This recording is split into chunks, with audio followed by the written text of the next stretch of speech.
Another idea, and we can put this in the marketing budget as well, but it was the idea of national accounts.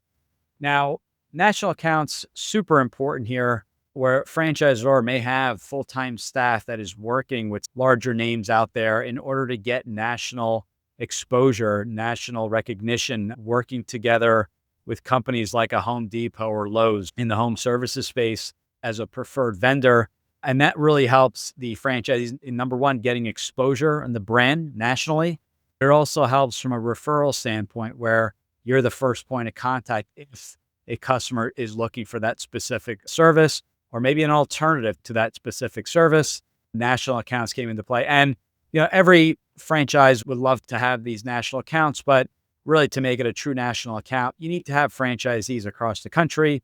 Certain companies, name brands that we hear every day may hold off until you have a franchise in every state or in certain states that they're looking at so that they can launch those relevant areas for their stores and eventually every store across the system. But this stuff takes time to get in with the brand. You have to obviously present. You have to show exactly where your locations are, where the franchisees can service. But this idea of national accounts, I almost treat this as the icing. Hard to figure out in the pro forma and budgeting. These are added revenue, these bonuses that you can pick up on referral sources until they become more consistent. Then you can start saying, well, these national accounts take into consideration 10, 15, 20% of our revenue. And then you can include those back into the pro forma. So this national recognition is huge. The exposure, and as I mentioned, getting into multiple stores is going to be a huge plus. And we're seeing this over and over again. So not necessarily, do we have to add more brands? I'm sorry, more services to the brand. We can keep the services offered at that specific franchise and just get more exposure, right? We don't want to overcomplicate the business. We want to keep the business simple.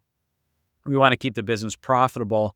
So how can we increase our reach? And national accounts is definitely one of the topics that was really popular, to say the least. National accounts can be a huge lead source. But what's the technology that's revolutionizing both how franchisors operate and how franchisees serve their customers? Next, we'll dive into the massive impact of AI in the Franchise Freedom Podcast.